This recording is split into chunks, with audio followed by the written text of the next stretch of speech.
Well, it certainly is going to be a very hard task. 20 laps around this 4.5 kilometre circuit here at Surfers Paradise. It is twice the normal length that they usually do. Let's have a look how they line up for the Hog's Breath V8 Supercar event. Greg Murphy is off pole, Russell Ingall alongside him. Row 2 is John Bowe and Alan Jones. Coming out of row 3 is Tony Longhurst and the Castrol Ford. Peter Brock alongside him. Dick Johnson and Larry Perkins off row 4. Neil Crompton and Wayne Gardner, the two Coke Commodores alongside each other. Off positions 11 and 12, Glenn Seaton and Steve Ellery. Out of row 7, Mark Larkham in the Mitre 10 Ford with John Faulkner in the Fisher and Paykel Commodore. Row 8, Paul Romano and Thomas Mazzira. Following up, position 17 is Steve Johnson in the Alcare Air Conditioning Commodore. Alongside him, another young gun, Steve Richards. Mark Poole, who had a very good round at Calder not so long ago, alongside Steve Reed. Terry Finnegan out of row 11, Danny Osborne alongside in the colour scan Ford. Row 12, Wayne Russell from Newcastle and Gary Wilmington in the Gary Wilmington Racing Falcon.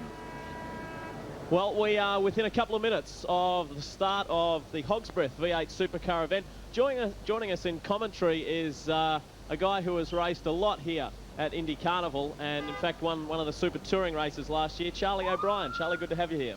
Thank you very much, Lee. It's great to be here to call this race today, and I think it's going to be very, very exciting because the times are close. I'll bring back some memories for you. You've raced in an Oz car, a NASCAR, a Super Tourer. You haven't raced here in a V8 Supercar, though. No, it would have been certainly good. Maybe in the next couple of years, we'll probably get back out here with one of these cars. They would be very awesome to drive with 600 horsepower around here, and the wall's so close. It'd be pretty exciting. I was making mention earlier on that it is twice the length of what they've usually raced here. It has been 10 laps. It's now 20 laps. It's going to take about 40 minutes, we expect. And with the temperatures in the high 20s, it's going to be pretty tough. Well, I think more to the point, this track makes you mentally exhausted because the walls are so close, and you don't want to clip the walls, but you want to be able to get that very, very close to make a quick time. So I think more than anything, it'll be mentally exhausting than physically. It's interesting watching the onboard cameras yesterday, Charlie, in practice and qualifying. We're mentioning it's like you're driving through a concrete tunnel. It's just concrete all the way around, isn't it? Well, it's very narrow in the car, Mark, at 160 miles an hour. It really does accentuate the speed, and the corners come up. You can't see around the corners, so you're sort of like driving into a block wall, and it takes a little bit of time to get used to it. And I guess in a situation like that, these guys, you go around the track and you mentally put out some braking markers, points on the track where you're going to hit the brakes?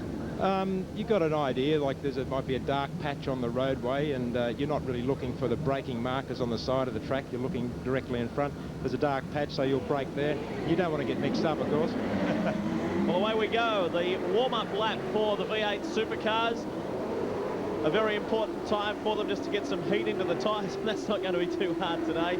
Warm up the engines, of course, get the oil temperature up, get themselves ready for what's going to be a long, hard journey for the drivers. It's going to be very exciting for us.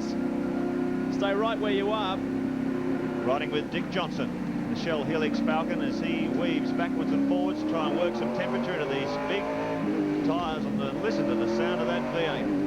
5-litre Ford small block V8 putting out over 600 horsepower. The Johnson team under the direction of Warren Robb, Alan Draper, a lot of work over the summer getting some more horsepower out of the engines. They continue to do it, and you can hear the roar of the tremendous V8 Supercar as he comes around on this warm-up lap. Charlie, the first chicane is going to be very interesting. How would you handle it if you were out there? You really got to wait till you get there and see who's got a mudguard in front, and you don't want to make a terrible mistake on the first corner. It has been done, and the guy have done it once. But one of the most important things here is pole position. Greg Murphy has got a great advantage because you can imagine sitting behind the car in front, only a matter of feet away. You can't see the apex of the turns, and of course when you're behind, sitting right behind somebody, you're probably going to slow yourself down at least a second lap. The guy in front has got a huge advantage of having a clear track. Weaving backwards and forwards as we go back aboard car 17. Dick Johnson, another view from above the windscreen. See the windscreen wiper there, just moving as the car sways left to right. Johnson getting all the temperatures up to the right area, up through the dime S's. Head down the back straight toward the very demanding Foster chicane. Peter Brock in 05, weaving Des Johnson. Versus the Castrol Commodores, there's Neil Crompton. Car 4, Coca-Cola Commodore with his boss Wayne Gardner behind him. boys mentioned before, very, very tight in qualifying. Performance between these level 1 V8s is so close that one little misshift, one wrong application of the brake pedal can cost you an enormous number of places. A good effort by Dick Johnson, qualified 7th fastest. Both he and John Bowe had some problems at the opening round of the Shell Australian Touring Car Championship at Calder Park a couple of weeks ago. Charlie, Dick, I would imagine, would be reasonably happy with that 7th off the grid. I think that's a great effort from Dick. I don't think he's been sort of up there as predominant in the times. He's very close in the times, so I'm sure he's going to have a good run. As so John Bowe. John is certainly a street specialist. The Shell Falcons seem to be set a little softly in the suspension than the other cars, and of course they do suit a street circuit as far as bouncing curves and clipping curves. Well, the Dunlop shot cars, particularly the Castrol Commodores of Perkins and Ingle, they had a demon setup at the Grand Prix down in Melbourne a few weeks ago, and Dunlop has come out with a new tyre, much softer tyre than they ran at Calder during the opening round of the Shell Australian Touring Car Championship. It seems to be very well suited to this Service Paradise track. Ingle proving that by taking a front row grid slot. That first chicane should be very interesting. Well, someone who almost wasn't here, when I say here at Indy Carnival, or even here on the V8 Supercar scene, he was having some sponsorship problems. Alan Jones has been very, very consistent. He was consistent at Calder Park, and so far in qualifying, he's been very consistent, starting off 4th off the grid. Well, yes, he put in a great effort at Calder to come back with all the insecurity about sponsorship money, but hopefully Komatsu will keep on going with him, and we'll see Alan running the whole series. There's our pole man, Greg Murphy, fastest man yesterday, a 1:55.40, blistering speed from the Holden Racing Team Commodore. He was up 1.3 seconds faster than Mark Scape's pole time set just 12 months ago. Just shows the rapid rate of development in V8 supercar racing in 97. Keep in mind too, there's been a slight track modification, just opened up the corner a little bit coming out of the Foster chicane, so maybe they're picking up a couple of tenths there. But no doubt about the speed of the Holden Racing Team Commodore at Service Paradise this weekend. It'll be very, very interesting to see who gets off the line the best. The mobile Holden Racing Team car of Greg Murphy, or whether it will be one of the Castrol Commodores in Russell Ingle. The Hog's Breath V8 Supercars just about set to go 20 laps. Like I said, they're facing around about 40 minutes, 5 seconds till we start. Watch Murphy on the right-hand side to see if he gets the jump. There's the red lights. Green, we are away. Murphy and Ingle. Ingle it is on the inside. Russell Ingle has got away to a fantastic start. The rest of the field sorting themselves out. The 2 Shell Helix Falcons there, swamping one of the competitors. But it's Russell Ingle will take them into the Sunbelt chicane for the first time. They appear to be all getting through, no problems. John Bowe takes up his rightful position, just sneaks down the inside of the Komatsu Falcon into the chicane, took up third position. John Bowe's on a hat-trick. He's won 4 from 4 in the V8 competitions held here previous years. Oh, look at Glenn Seaton! Oh, Glenn Seaton, Stephen Johnson, Stephen Richards and Terry Finnegan. Goodness me, rear end, one after the other. You saw that on the track cam. Seaton in trouble and the others had nowhere to go. Right in the back of him, look at that, there's Stevie Richards in the Valvoline Commodore, red flag out of course. There's Stephen Johnson and he's driving the Alcare Commodore stuck alongside the fence. Well, it's lucky he's okay. You can obviously see he's getting out of the car, but that is just unbelievable. Glenn did make mention yesterday that he was running an older chassis just in case there was any accidents, and he didn't want to go out to next weekend's round of the championship with a damaged car, so it's a good choice. Someone at home may be wondering what that little umbilical cord was. Seaton was tangling up, putting into his pocket. It's what they call a cool suit, where they pump cooling water. It's on a vest that he wears over his chest to keep the temperatures down in these cars. But boy, his temperature would be red hot at the moment. Well, there's the skid marks. They tell a story of just where, well, we don't know who it was who went. I would suggest that it was Seaton. Poor old Stephen Richards had nowhere to go. Steve Johnson was right in behind him, and so too Terry Finnegan. Here's the McDonald's replay for you. There goes Johnson through. First of the Castrol Commodores, getting a little bit sideways coming out of the turn. There's Longhurst, Crompton, Brock, Gardner, and there's now, didn't quite see what happened there. Seaton, I don't know whether he got into trouble on his own or whether he was pushed. Boy, oh boy, it set off a major accident.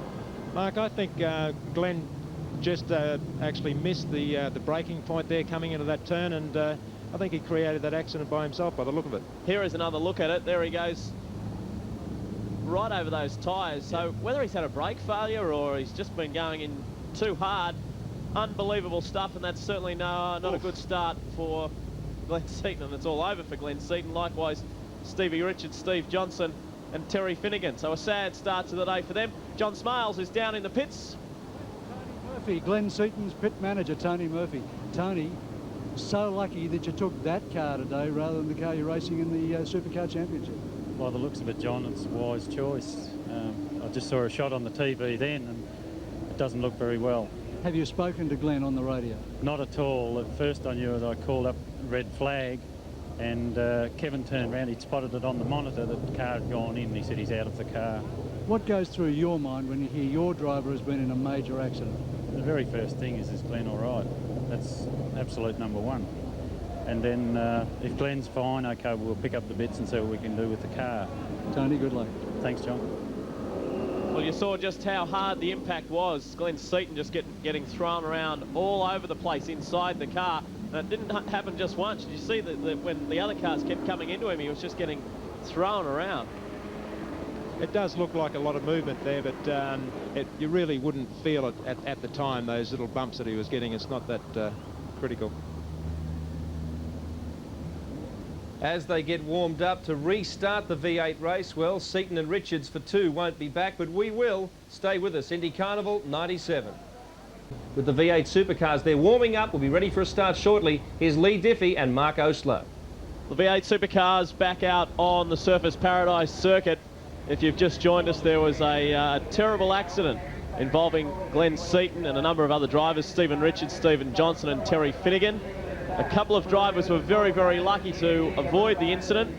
Stephen Ellery, Mark Larkham, they'll be thanking their lucky stars at the moment. But Mark, we get ourselves set for another restart, and we're assuming that it's still full race distance of 20 laps. You haven't had any word from race control yet to say anything to the contrary, so assuming it's a full 20 lapper again. Hog's Breath V8 Supercar Challenge. Keep in mind where these cars finish in today's 20 lapper determines their starting positions for the second part of the challenge tomorrow, and there's also cumulative points from both heats which will determine the winner, the overall winner of the Hog's Breath Challenge. So plenty of these guys to keep their mind on, and no, we just had it confirmed from race control. They've knocked it back to 19 laps, 1 lap less than the original distance, so 19 laps for leg 1 of the Hog's Breath Supercar Challenge. There they are, all weaving their way down the back section of the circuit through the Foster chicane. That's one of the highlights of the circuit. You'll see a bit of aerial stuff there. What I mean by that, they tend to leap and bound through that part of the section of the course, Charlie. Lee, they certainly do. It's a place where you can make a lot of time up through those S's by just leaving your braking that little bit later and using the curves to cut the corners, and you'll come out with much greater speed and, of course, pick up time. Now, you've got a pretty good track record here. You've raced here at 15 races, 15 individual races for 13 podium finishes, so you're not too bad. That's a pretty good track record. What's the quickest way to get around here? What's the best way to get around here in a tin top? It's basically to be fairly aggressive when you get to the turns, like brake extremely late and to use as much of the curbs as you can without being penalised by the officials, of course, because then you will go back down the field. So just basically being fairly aggressive and with the right frame of mind and concentration 100% to keep off those walls. Yeah, well, I guess it's the same from IndyCar. See, the IndyCar drivers certainly attacking those curves when they come through the chicane, so it's the same whether in a 10 top or an open wheeler. Charlie O'Brien putting across to have to be very, very aggressive. Well, one man who does have a very good track record here, he's got the best track record as far as V8 supercars go, is John Bowe. The 2 years that they've run here, 1994 and 1996, he hasn't been defeated. All 4 races he has won. He's very quick in practice too, not up in the front row, but still third, very handily placed, and if he can get a good start, he will be well placed on that first lap. There's your front row. Greg Murphy, car 15, the Mobile Holden Racing Team Commodore, car 8, the Castrol Commodore, Russell Ingall alongside him with an all-forward second row. There's the Whitman's Chocolate Lightship, bringing us some great shots throughout the weekend. Marvellous panoramic shots of the Gold Coast. Well, there's been plenty of aerial activity as we get set for some on-track activity. The V8 Supercars, 19 laps. This is the restart. We're away. Let's see if Russell Ingall gets away to a good start. He does again. Greg Murphy seemed to have bogged down a little bit. He's been swamped. Alan Jones goes up the inside. So Jones is up into second. And it's looked like Brock right up the outside got away to a terrific start. But it's Russell Ingall will bring the field through. Back to Greg Murphy. Then we pick up Alan Jones. Then Tony Longhurst has got a terrific start. He is up in fourth. Boy, oh boy, that was a tight squeeze from there to the forwards, fighting for tactical position. Alan Jones down the outside, John Bowe and Dick Johnson up the inside. Very, very close. You couldn't have got much between those cars, but they did it cleanly and neatly, filed into the first Sunbelt chicane and got through cleanly. They fire down now toward Dime Turn and up the back straight for the first time. Terrific start from the V8s, particularly Russell Ingall, who got another blinder and got the jump on Greg Murphy. Murphy now has recovered, shot back into second position. Should have a great battle between the two leading Commodores. He has recovered very well. There's about 4 or 5 car lengths there. Car 8, the Castrol Commodore out in front. Russell Ingall had a terrific meeting at the Australian Grand Prix in Melbourne, won all 3 races. If Murphy comes right up under brakes, starting to apply the pressure now. Through the DMSs for the first time. Back to Tony Longhurst. He's got his way past Alan Jones. So a good Ford battle there. Tony was very relaxed before the race started. I saw him about 30 minutes beforehand riding around on a Harley Davidson. So he's driving very well at the moment. Boy, it's getting busy back in the pack. Tony Longhurst, Alan Jones right behind him, Peter Brock in the 05 Commodore, and Larry Perkins. A real tight squeeze as they hammer down the back straight the first time. 19 laps to complete. It's going to be plenty of action. I was saying earlier, Mark, that I thought it was one of the mobile Commodores that got away to a good start up the outside. It was Brock. So he's done very, very well sitting in there behind Alan Jones. So we pick up the 2 Shell Helix Falcons with a little work to do, but they've got plenty of time and plenty of laps on their side. Let's not forget about the 2 up the front. They've got a good little buffer over third and fourth. There's the battle. The Castrol Falcon of Tony Longhurst, the Komatsu Falcon of Alan Jones. Then we go back to Brock. That's the battle, third, fourth and fifth. Top 6 covered by less than a second in qualifying. Look at the camera shake of the thunder of the 600 horsepower V8 Supercars just about shake it off its mounts. Hammering down the main pit straight, getting up to 250 kilometres an hour before they brake hard for the Sunbelt chicane. It wheels up on the curves. Murphy attacking the back of Ingall's Commodore. Should be a great battle this. Ingall running the Larry Perkins prepared Castrol Holden on Dunlop tyres. Greg Murphy, sensation of 96, called in to do duty in the mobile team this year with the Bridgestone shod Commodore. There's the battle for third. That's Longhurst ahead of Jones.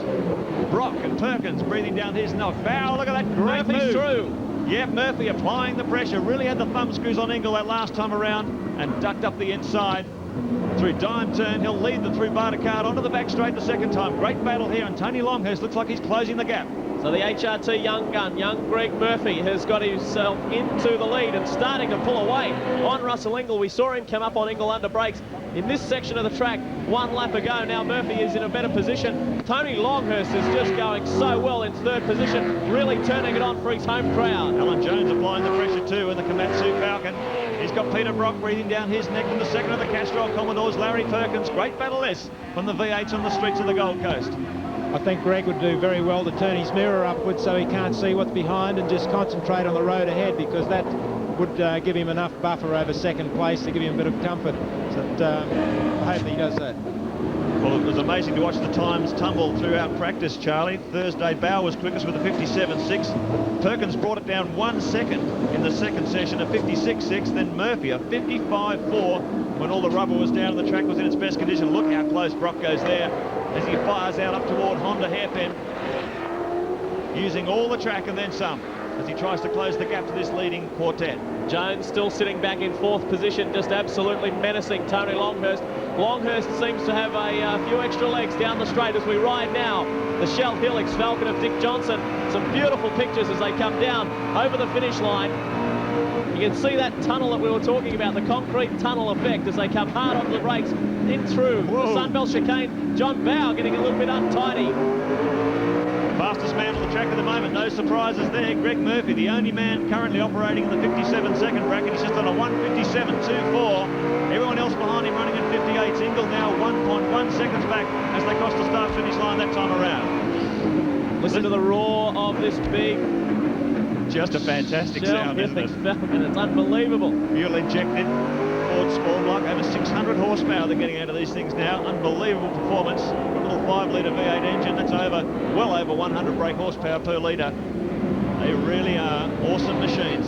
Down the back straight, they brake hard. for the Dimesses once again. Murphy now opening a little bit of airspace over Ingle, but Ingle won't let him go, pounding over the curbs as they accelerate up once again down toward Foster chicane. Looking back down the field there, Alan Jones looks to be a little bit faster than Tony, and he's right on his bumper bar all the way around. But the difficult part is finding a place to pass around this track. It is so tight, you can't take a risk of being in there without the other driver knowing. Peter Brock isn't letting Alan Jones get away either. He is staying well in touch.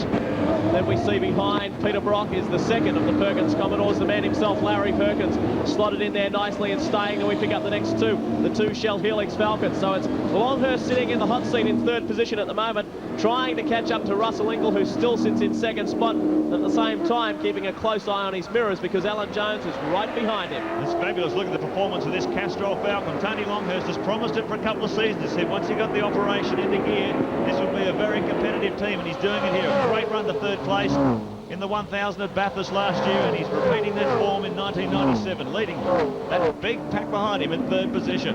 Well, the top half dozen have said, well, Greg Murphy, if you would like to do it, we will too. The top 6 cars are now into the 1 minute 57 bracket, so they're joining Murphy, all running on comparable times. So, but there's already a distance between them. Murphy is looking comfortable out in front over the Castrol Commodore of Ingle. That was a good shot that showed you back. There's Danny Osborne and Kevin Heffernan in the Price Attack Commodore. Barely a tenth of a second between Ingle and Murphy that time around. Ingle getting plenty of speed out of the Castrol Commodore. Kevin Heffernan in the Price Attack car. I believe he's got some fuel problems. It's continuing to motor on at this stage. He was having some oil pressure problems during free practice as well, Mark. So not a real good weekend for Kevin Heffernan. Greg Murphy, 1.2 seconds, opened up 1/10 on Ingle that time around. As Longhurst brakes hard, Steve Reed, meanwhile, the Dulux Auto Colour Commodore, a bit of damage there. That may have been in that first thing. Oh, there is Steve. They call him Big Bird. He's about 6'6". Make a good basketballer if he ever gets up motor racing. Out of the car and going nowhere. We rejoin it. Here is Alan Jones and Peter Brock really starting to apply the pressure now. We ride with Peter Brock in the Mobile Commodore. That is Alan Jones. Probably about 10 car lengths away at the moment. They come down into the Foster's chicane, rather. Conrad Jupiter's corner. Tight left-hander. You're riding with Peter Brock. We'll give you a bit of silence and listen to this big V8.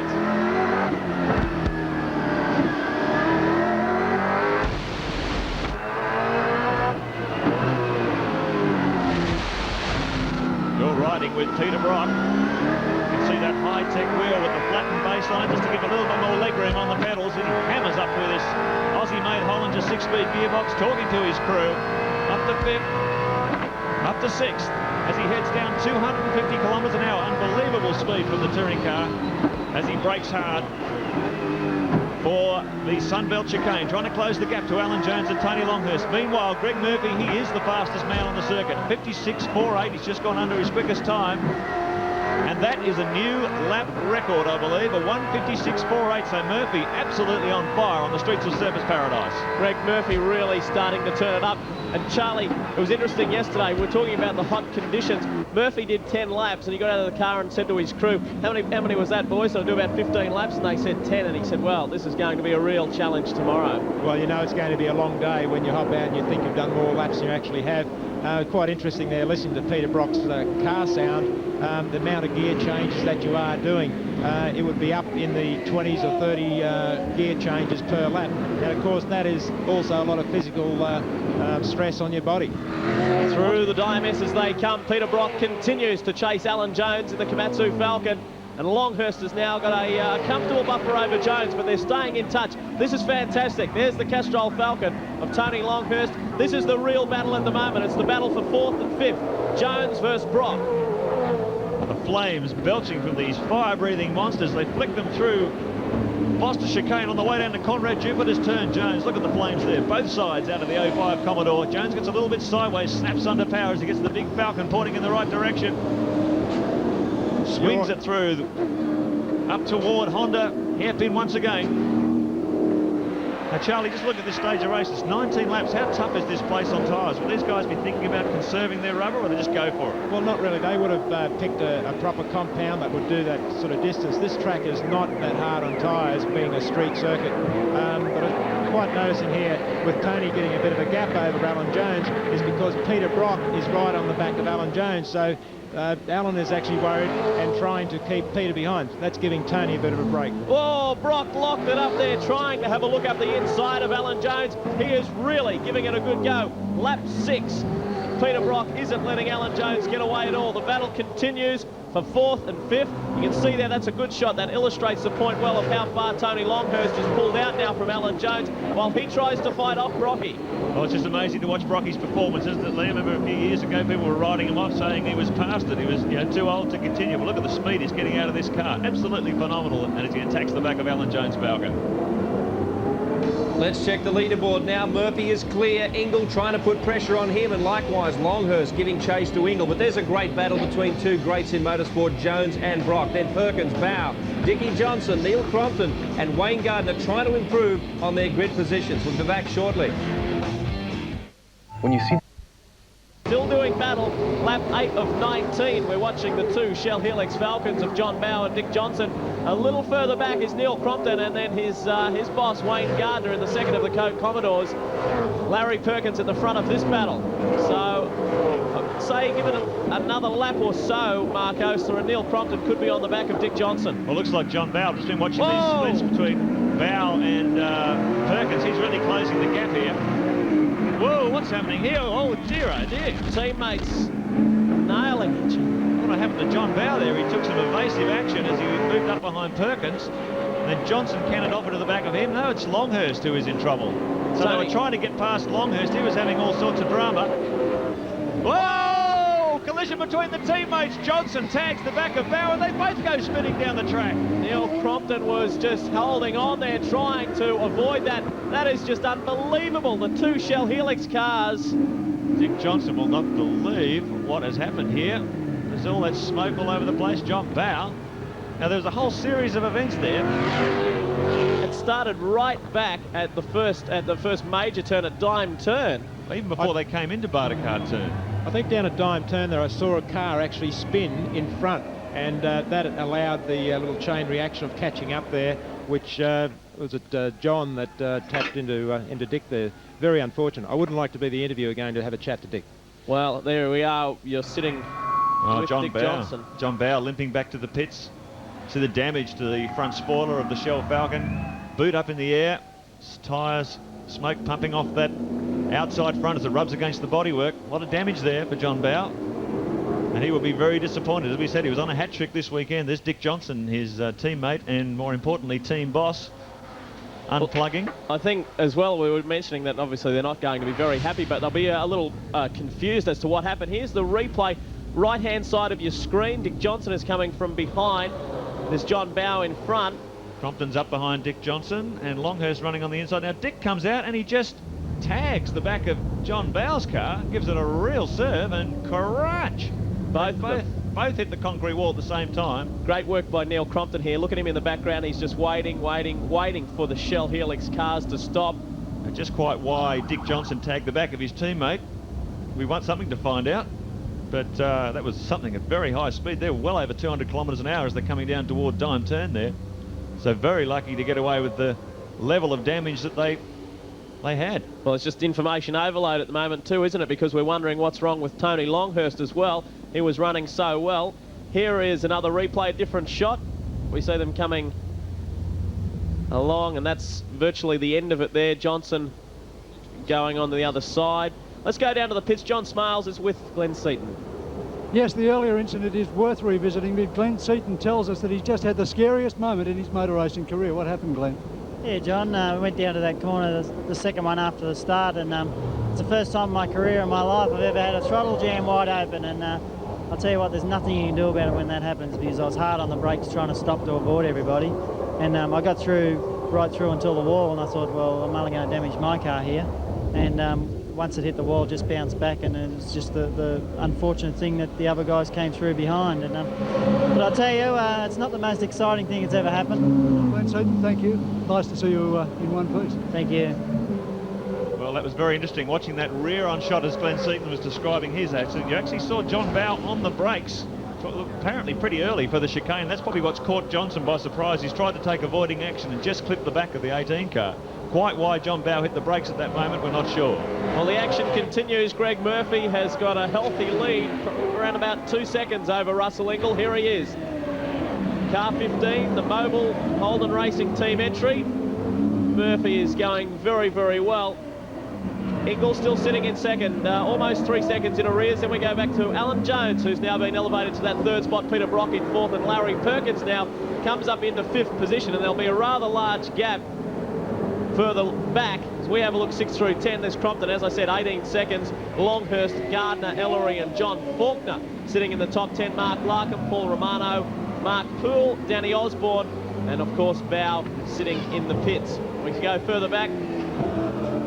Guys mixing it up as we watch here.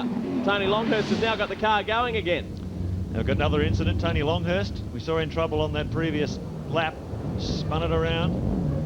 That was the incident that Charlie was talking about that we just caught a quick glimpse of. Now that was our race statistician Nigel Greenway just pointed out that was probably before that incident. We set off that reaction when Longhurst was mixed in amongst all that. So plenty of drama at Surfers Paradise this afternoon. The effect it's had is to really space open that battle.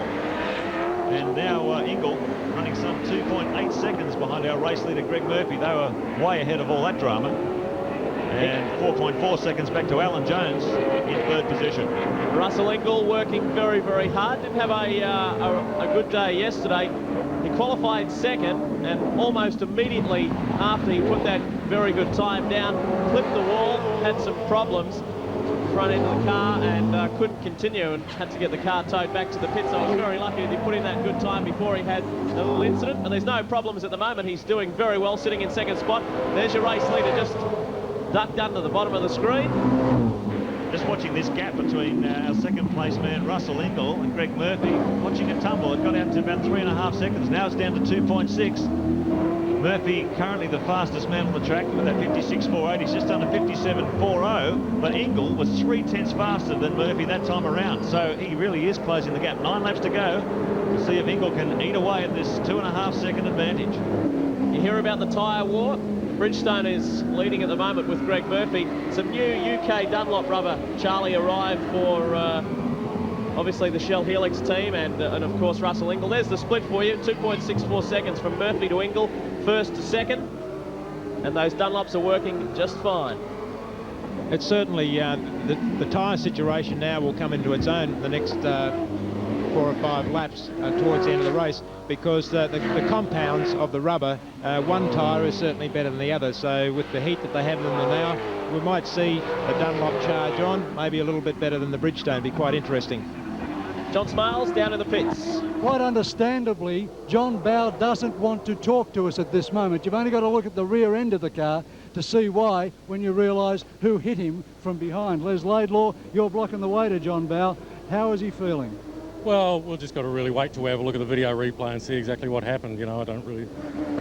John's a bit upset. We'll just see what happens. You know, I'll have a talk to Dick when he gets back around here. You've got to say the whole team's a bit upset at the moment, Les, don't you? Oh, very much so. You know, it's a long race and it was going to be a race of attrition as well. You know, but we just didn't want it to be our cars. You know. So. Not a way in the wide world that you would think that Dick would hit John on purpose. It has to be a racing accident, yes? I don't want to comment on that at all. Like, I haven't seen any video replay or anything yet, so we'll just wait until we see that.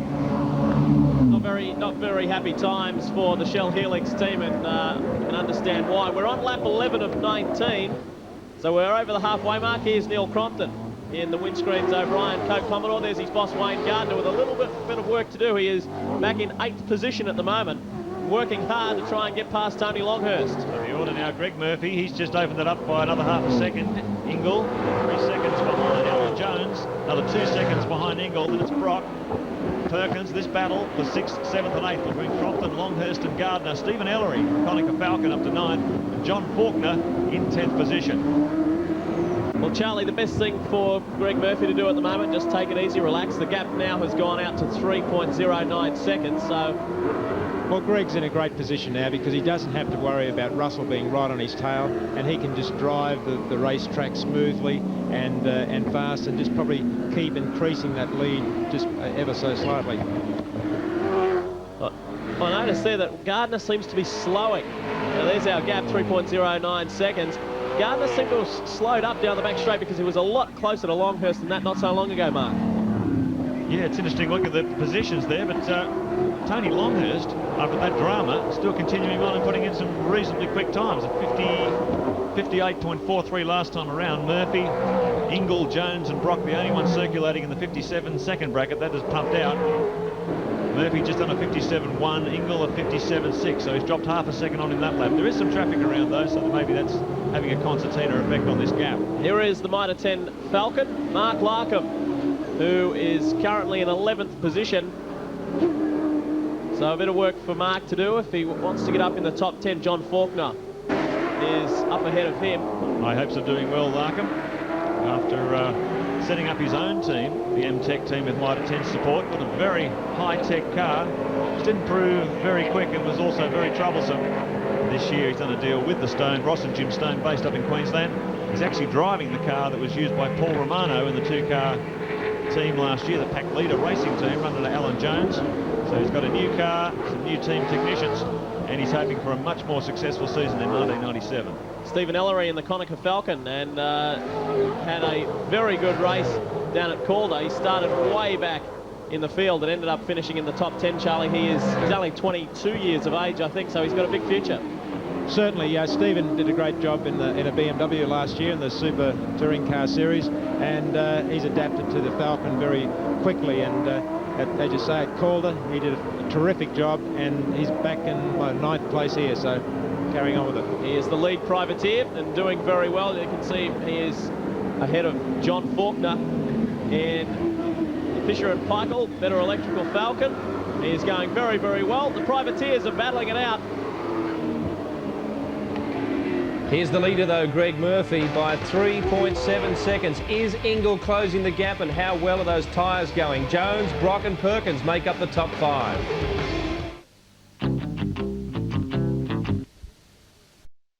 Carnival, as we see, the battle continues with the V8 supercars. Neil Crompton is really starting to give Larry Perkins a bit of a working over. He's got about 2 car lengths to get up on him, and he's really going to be mixing it with him. Crompton and Gardner and Longhurst starting to come on strong in the dying moments of this one. We're on lap 14 of 19, only 5 to go. Yeah, great battle here. Meanwhile, Greg Murphy has pumped it out 4.8 seconds, almost a 5-second gap now over Russell Ingle in 2nd position. Jones in 3rd, Brock 4th, Perkins, and here's this tremendous battle. Perkins leading Crompton, Longhurst and Wayne Gardner in the 2nd of the Co-Commodores. Lights ablaze. Larry Perkins warning, he comes up behind slower traffic. Get that dazzle in their rearview mirror to make sure they know he's there.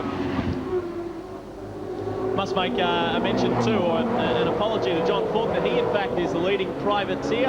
Of course, Stephen Ellery made the step up in the 97 season to level 1 team, so my apologies to John. He is in fact our lead privateer as we watch this tremendous battle. Would you like to be out there in the middle of that, Charlie, rather than up here? Yes, I would. That would be tremendous to be out there in one of these cars. This is a good battle to watch. John Faulkner and Stephen Ellery are really starting to mix it up. Faulkner has done well because he has been following Ellery for quite some time now, and he's worked his way past. So John Faulkner, not only the best of the privateers at the moment, but on a charge and doing very, very well. He is now up into 9th position. Yeah, John Faulkner, when he came onto the V8 supercar scene at Mount Panorama last year, he really shocked a lot of people. Look at Mark Larkham in the Mitre 10 Ford trying to run at the outside of Ellery's Konica car. Almost go side by side across the start-finish line. They hammer down 250 kilometres an hour before Sunbelt chicane, and Larkham tries a dive down the outside, which rapidly comes off. So he's done a great job there. Hooks the wheel up in the air. So Ellery slips back another position. Well, I'm just wondering, Mark, if Ellery in fact has a problem because he is going backwards pretty quickly. So something doesn't seem to measure up there for Stephen Ellery. In fact, he's getting slower and slower. Yeah, I think maybe the brakes may have gone a little bit. He certainly braked very early on that corner there and allowed Mark Larkham to actually pass him around the outside, which is usually not done. Let's not forget about our guys out the front. Greg Murphy in the HRT Commodore is still leading the way from Russell Ingle, Alan Jones, Peter Brock and Larry Perkins. They are your top 5. 6 through 10, Crompton, Gardner, Faulkner, Ellery and Larkham. And behind them, they are still fighting it out. It's been a good battle. 19 laps, of course. We've had plenty of hiccups. plenty of mayhem. The initial crash with Glenn Seaton, and we had a major crash on the back straight between the two Shell Helix Falcons, Dick Johnson and John Bowe, and that was very, very unfortunate for them. Well, Charlie, after we saw Wayne Gardner and Neil Crompton crash on the first corner of the first lap at a touring car round a few years ago, I didn't think we'd ever see that again. No, that was certainly a tricky one there. I think John Bowe was actually overtaking Tony Longhurst, who had an earlier spin. He was on the inside of the circuit, braked a little earlier and caught his team boss out, and Dick just plain ran into the back of him. Distressing stuff, but not too distressed. Russell Ingall, he is having a great run in 1997. Former British Formula 4 champion, second in the Formula Renault Championship in Britain, came home, picked up a drive with Larry Perkins. Had a very conservative year last year because running on quite a restricted budget, but this year he said, I'm going for it, I want to win the series, and he really is showing his mettle here. Tremendously talented driver, didn't quite get the brakes he wanted in open wheeler racing in Europe, but he really has got the equipment under his right foot in Australia. The gap is crept out to a little over 6 seconds from the man we just saw on screen, Russell Ingall, to our race leader, Greg Murphy. So I'd say that Ingall will be happy just to sit there in second spot. Meanwhile, we watch this terrific battle. 5th, 6th, 7th and 8th. Perkins, Crompton, Longhurst and Gardner. The battle continues. They've still got a few laps to fight it out. We have got 2 laps left to run, and there it is, 6.4 seconds. Murphy back to Ingall. That will stay as is, so long as Murphy keeps a cool head. Won the opening race of the opening round of the Shell Australian Touring Car Championship a couple of weeks ago at Calder Park, and then second and third races he really did the baptism of fire. Oh, look at this run down the inside by Wayne Gardner. Set Longhurst up there for the turn, did it very neatly too as they came through the IMSs. Nice clean move by Wayne Gardner, coming on strong toward the end of this race. Gardner on the tyres this year, but he's still running in the 59s. Greg Murphy in 57.1, he's just his last lap, so he's going very quickly up the front. 6.4 seconds, the gap, and pumping it over Ingall all the time. Gardner now moves up into 7th position ahead of Longhurst and is right on the back now. Looking at the back. Whoa, and he overcooks it a little low. Hang on to it, Wayne. He came in very deep there. He got off the brake so he could make the turn, but he lost a lot of speed on the way out, and Longhurst tried to capitalise. He got right up behind the Commodore as they come up toward Honda hairpin once again. So Longhurst, and look at Gardner, snap it sideways as he gets the power down. He's got his mirrors full of Castrol Falcon as he comes on toward the pit straight once again. Currently is the points leader in the Shell Australian Touring Car Championship. He had his first Shell round win at Calder Park, and confidence is very high. They're not as highly placed as what they would like to be here this weekend, both Crompton and Gardner, but currently running 6th and 7th at the moment, so it's not too bad. 2 laps to go. The time running out. Wayne Gardner's pushed his way past Longhurst Castrol forward. He's got a couple of cars up ahead of me, wouldn't mind taking, including his teammate Crompton. I think Crompton's been working up a bit of a sweat this weekend. If he wasn't up here commentating or looking down the Indy pits, he's on his push bike riding back to the V8 support paddy to get into his touring car. So he's really been working up a sweat, losing a few kilos this weekend. Well, Mark, when I was coming up here to the commentary box before, I noticed Neil was still here trying to organise things and talking on the telephone. I did offer him that if he had a problem, he'd need to stay here, that I would go and take over the car. But to explain the situation with Wayne Gardner, Neil Crompton, as we watch Greg Murphy, the race leader, he is on his way home, not too far from home now. Crompton, of course, has returned from the US, where he has his debut North American touring car drive next weekend in Long Beach, California. He's come back to drive with the Coke team for this, and of course, the Australian 1000 at Bathurst on October 19. He's the Australian Grand Prix with the team as well, so just coming back for the major events. We wish him well in his overseas racing. Greg Murphy is on his way home, and we keep watching this battle with Perkins, Crompton, Gardner and Longhurst at the back. Crompton trying to get past Larry Perkins. He's been inching closer and closer all the time. He's done a quicker time of 59.9. And Perkins a little bit slower that time around. The 2-minute area, so the cars, the speed washing off as the tyres wear out, the brakes get tired. A little bit of oil goes down, so lap times slipping out. And Crompton just trying to take advantage. 1 lap remaining. Well, as these guys make their way down to receive that last lap board, of course, our race leader, Greg Murphy, has received it, and he is on his way home. Don't forget, tomorrow you can catch all the great V8 Supercar action right here on 10. They've got another 20-lapper tomorrow. So down toward Sunbelt chicane for the final time. scene of some major carnage at the beginning of the race. The field managed to sort themselves out. Crompton will not be giving up. He gets up behind Larry Perkins and the Castrol Commodores. They flick their way through MCI chicane and work it hard down toward Dime Turn for the final time. Perkins, lights ablaze. No traffic ahead of him at the moment. Crompton bearing down on his rearview mirror. Now, Neil's probably been thinking, where is he going to pass Larry on this last lap, and could possibly be thinking maybe even 3/4 of a lap in front of him where he's going to nail him. He's got to get up on the back of him, coming onto one of the straightaways, and try that out-braking manoeuvre. Alan Jones, meanwhile, having a very lonely race in third position. He fought his way up there. Now he's some 3 seconds or so behind Russell Ingall, running on his own. Beautifully turned out Komatsu Falcon. Alan Jones looking for sponsorship to complete the rest of the season. It's a classic Alan Jones situation. When the chips are down, he really digs deep and gets the results. Running in third at the moment, but here we are. Little blip in the statistics at Calder Park a few weeks ago, but Mobile Holden Racing Team showing the absolute dominance they showed with Craig Lowndes in 1996, coming to the fore once again on the Gold Coast. Greg Murphy is bringing it home. Here he is, HRT's young gun, takes out race 1 here at 97 Indy Carnival, the Hog's Breath V8 Supercar race. Well done to Greg Murphy. He now has created his own little piece of history to be the only other driver to win a race here at Indy other than John Bowe. Well done to young Greg Murphy. A really good win. He had to fight hard earlier on with Russell Ingall, but he got there. We watch this battle now. Here comes Gardner. He is right up with Crompton. Whoa! We don't want to see another team have another bingle. They've already done that. Down the main straight they come. They won't catch Larry Perkins. Neil Crompton will finish ahead of his team boss, Wayne Gardner, so they will come home for 6th and 7th, respectively.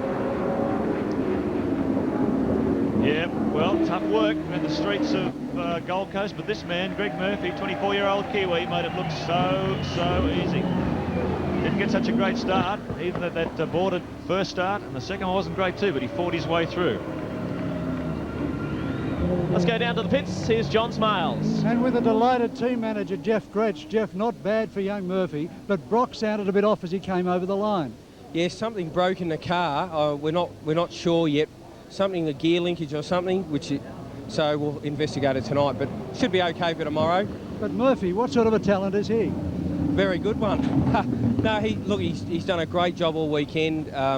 You know, at the start of the season we floundered a little bit as a group, and we've had a really good think about it, and so has Murph, and hopefully this is just one of many more to come. Murphy no longer in the shadow of Lowndes. Will he become a star in his own right? He never has been in the shadow, and he is a star, so we just need to get some wins to show everyone. Good on you, Jeff. Thank you.